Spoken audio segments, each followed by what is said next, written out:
Bom dia, bom dia, bom dia para você, graça e paz. Cá estamos nós mais um dia para meditar na palavra de Deus. Esse é o Sim Diário. Para hoje, a gente só precisa dizer sim.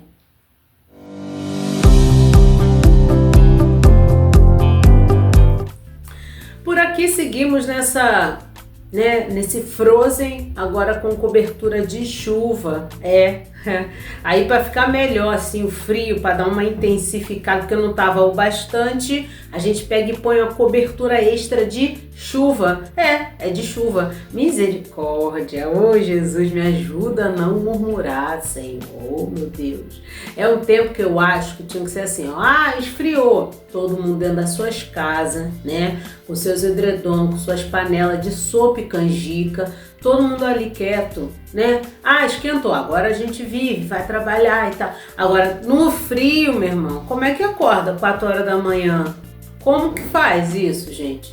Tô aqui reclamando não, tô só aqui abrindo meu coração pra vocês. Não, no verão, 4 horas da manhã tu já tá como? Com calor, tu já levanta, corre pro chuveiro, tu já sai como, né? Vestidinho, chinelinho, ô delícia. E no frio? 3 blusas, né? Você vai botando uma por cima da outra, você vai tacando um casaco.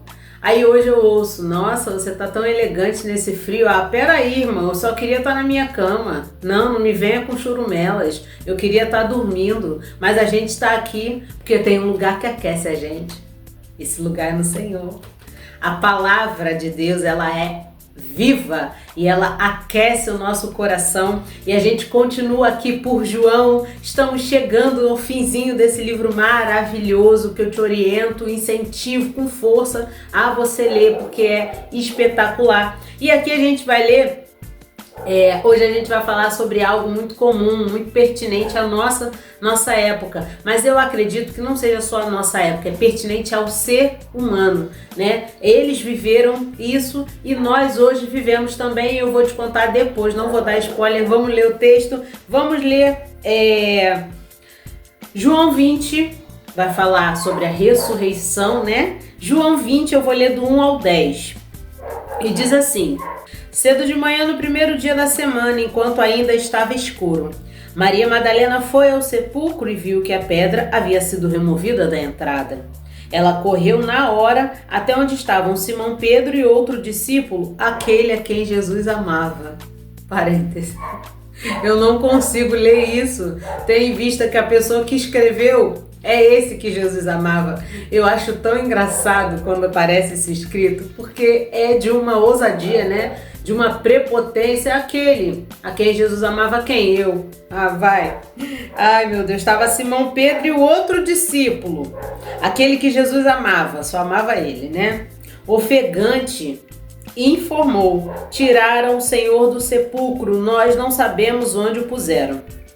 Pedro e o outro discípulo imediatamente correram ao sepulcro. O outro discípulo chegou primeiro, pois havia ultrapassado Pedro. Parando para olhar, viu lá dentro as peças de linho, mas não entrou. Simão Pedro chegou depois dele e entrou no sepulcro, observou as peças de linho deixadas ali e o lenço usado para cobrir a cabeça dele, não junto com as peças de linho, mas separadas delas, cuidadosamente dobrado. Um Jesus organizado. Gente, não aguento não. Então, o outro discípulo, que tinha chegado primeiro, entrou no sepulcro, viu tudo e creu. Grava. E creu. Ninguém sabia ainda, com base nas escrituras, que ele haveria de ressuscitar dos mortos. Os discípulos então voltaram para casa. Glória a Deus por essa palavra.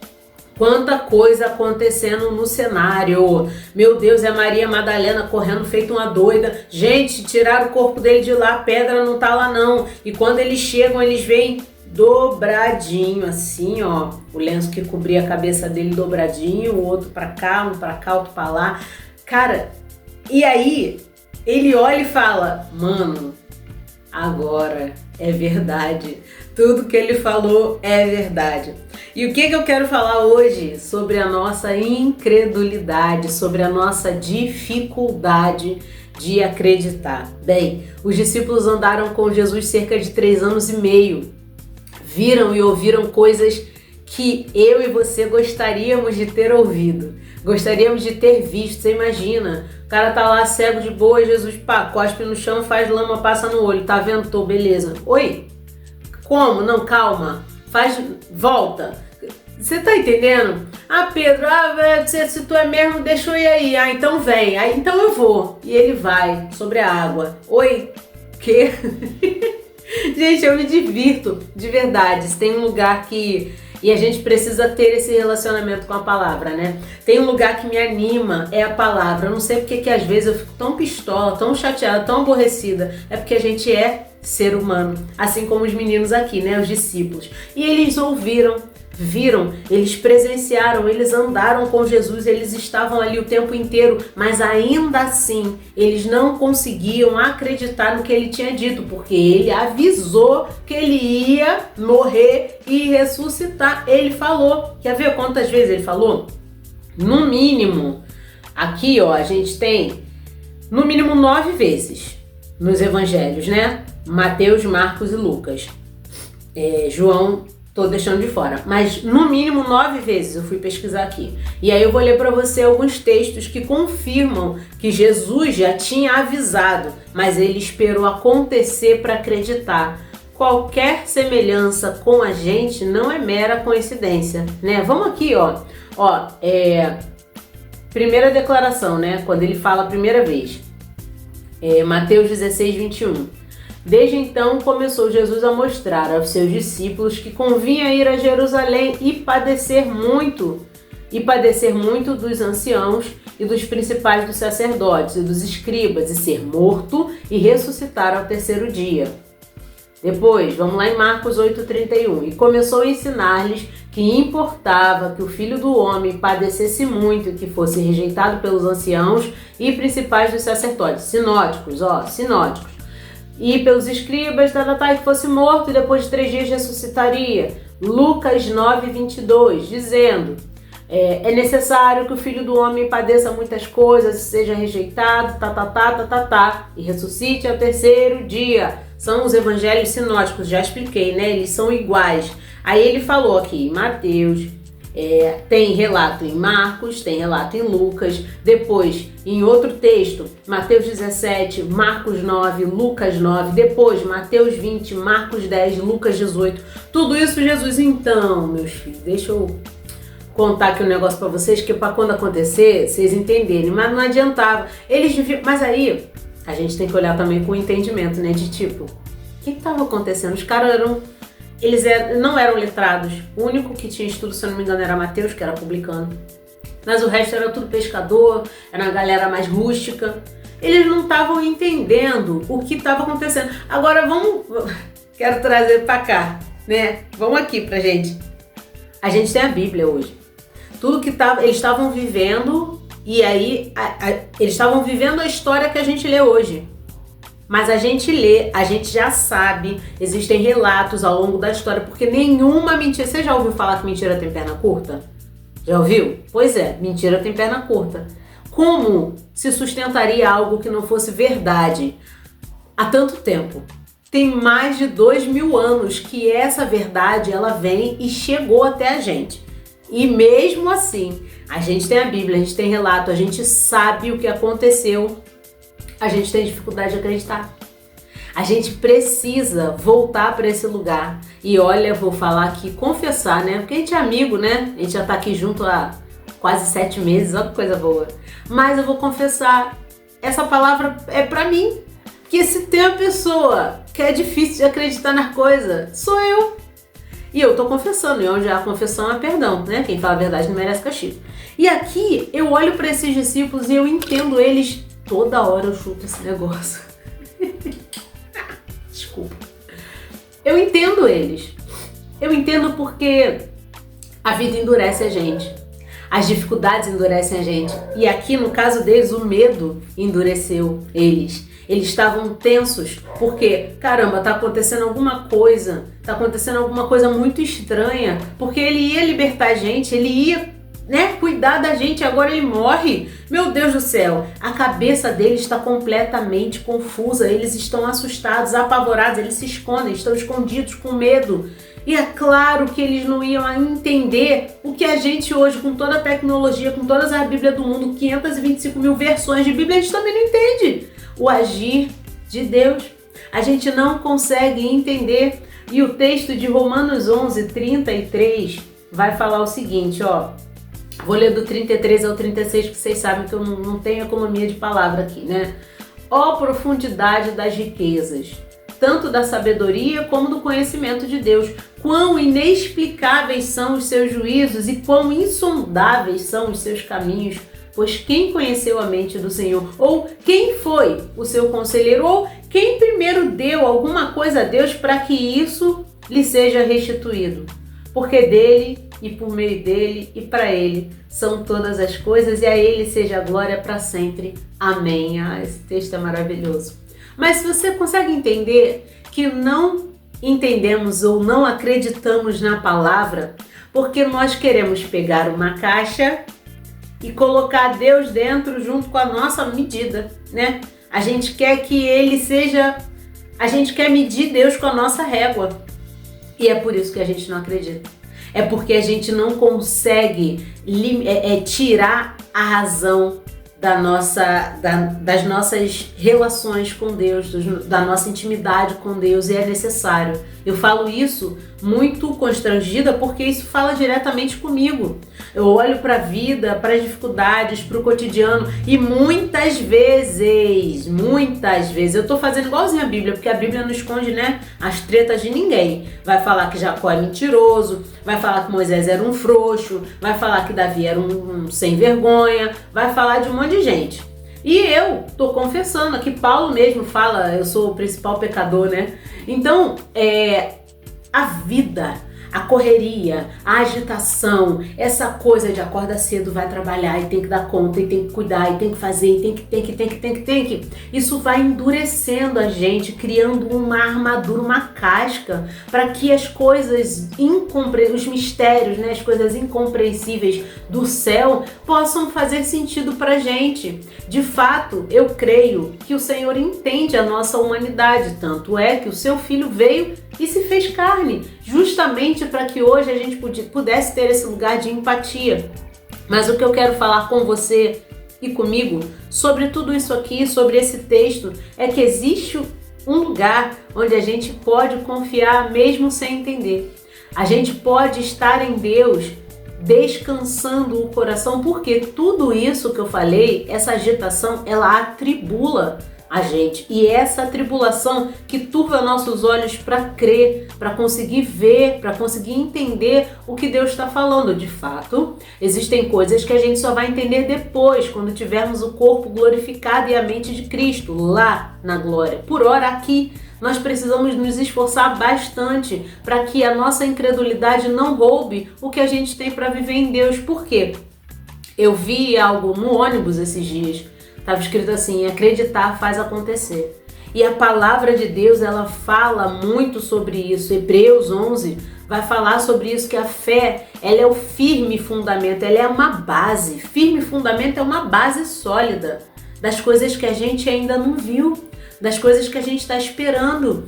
Hebreus também vai dizer, Hebreus 11:6, que sem fé é impossível agradar a Deus, porque você vai chegar perto dele, você tem que acreditar que ele é galardoador daqueles que buscam a ele.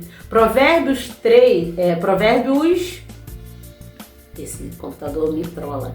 Provérbios 3:5 diz o seguinte: confie no Senhor de todo o coração e não se apoie no seu próprio entendimento.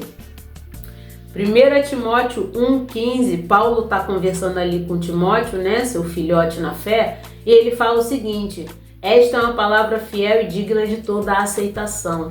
Não existe razão para que não acreditemos no que está escrito.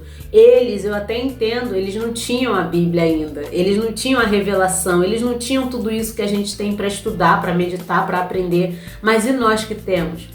Hoje esse devocional chega para fazer você entender que existe razão para a nossa fé. Um Deus que nunca falhou, um Deus que abriu o mar, um Deus que salvou o povo de Israel da escravidão, que liberta, que cura, que salva, que fez milagre, que fez gente andar sobre água, que fez gente não ser comido por leão, não ser queimado no fogo, que livrou quantas vezes pessoas, personagens da morte com coisas mirabolantes, que deu escape para o exército de Israel, que curou a mulher do fluxo de sangue, ressuscitou Lázaro, ressuscitou a filha de Jairo. Quantas vezes a Bíblia é cheia de provas que históricas, geográficas, a gente tem aí o Google inteiro para estudar, que ele é digno de aceitação. O Senhor é fiel, ele é verdadeiro. Não existe Deus como o nosso Deus. E é por esse motivo que hoje esse devocional chega para nos incentivar a acreditar. Porque se a gente crer, vamos ver a glória de Deus. Então, para hoje eu quero muito que você entenda que o Senhor é inexplicável. Ele pode usar coisas e circunstâncias que parecem o fim da linha e coloca uma vírgula e segue escrevendo a nossa história. Mas para isso a gente precisa depositar a nossa confiança nele. E isso é um exercício diário. Não é um passe de mágica, não. É o mesmo esforço que a gente faz para não acreditar, a gente faz para acreditar. Então que hoje a gente escolha acreditar em tudo que a palavra tem nos dito, em tudo que ele tem falado ao nosso coração, em tudo que ele tem usado pessoas para falarem conosco. Deus é fiel. Talvez o teu momento seja tenebroso, complicado, tenso, tipo o meu, mas eu creio que ali na frente, por mais que existam dias difíceis, né? E a própria palavra afirma que a gente vai ter mesmo dias de aflição, eu sei que ali na frente ele tem preparado para mim e para você um futuro e uma esperança.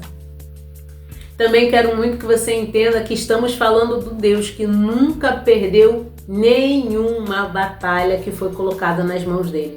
Então hoje, o melhor a gente fazer, o melhor que temos a fazer é entregar tudo diante dele, como nos orienta Filipenses. Leve para ele, apresente diante do Senhor todas as suas ansiedades, porque ele tem cuidado de nós. Agora eu não lembro se está em Filipenses ou se está em Pedro, mas está na Bíblia. O que importa é que a gente tem um lugar onde depositar. O próprio Senhor Jesus, ele nos orienta a trocar de fardo com ele. Me dá o teu que tá pesado, pega o meu que é leve. Basta a gente confiar. Eu sei que é difícil, dá a mão aqui pra titia. Eu sei que é difícil, pra mim também é, mas hoje a gente precisa exercitar. Todas as vezes em que um pensamento tentar corromper a nossa fé, a gente vai expulsá-lo em nome de Jesus e vai dizer que crê, independente do que os nossos olhos estão vendo, independente das circunstâncias ou do cenário. Nós cremos no poder que há no nosso Deus. E por último, mais ou menos importante, não sabemos quando ou como ele vai fazer. O que a gente sabe é que ele vai fazer e nós vamos testemunhar. Isaías 41:20 diz: para que todos vejam e juntos entendam que a mão do Senhor fez isso. Ele vai dar escape, vai dar o livramento, vai dar o renovo, vai dar a resposta. Basta que a gente descanse o coração, aquietai-vos e sabei que eu sou Deus. Que nosso coração descanse e através desses textos, desse devocional, que você vá atrás, que você procure, mas que o teu coração encontre paz e descanso naquele que é fiel para cumprir. Papai, muito obrigado por essa palavra, muito obrigado por me orientar, Deus, muito obrigado por nos orientar nesta manhã a voltar a esse lugar de fé, de acreditar que não há limites para o Senhor. A tua palavra é recheada de provas irrefutáveis de que o Senhor é poderoso, justo, fiel, de que o Senhor é bom e nos ama acima de todas as coisas. Obrigada, Senhor, por essa palavra no dia de hoje. Que o Senhor alimente e fortaleça a nossa fé. Não deixe a gente esmorecer pelo caminho, diante das muralhas, das dificuldades, diante dos gigantes, Senhor, que apresentam-se diante do nosso caminho. Em nome de Jesus, depositamos hoje o nosso coração nas tuas mãos, para que o Senhor cuide de nós e nos dê a paz que excede todo o entendimento, que não tem lugar nenhum além da tua presença. Nos conserva, Pai, com saúde, nos livre e nos protege do mal, guarde a nossa casa, filhos e filhas, esposos e esposas, esteja perto porque a gente precisa de Ti. No nome santo, poderoso, lindo e doce de Jesus eu oro e agradeço, amém, amém. Mas Se hoje for muito difícil, tudo bem. Amanhã a gente diz sim de novo. E se esse vídeo falou com você, por favor, compartilhe. Fiquem com Deus e até o nosso próximo encontro. Tchau!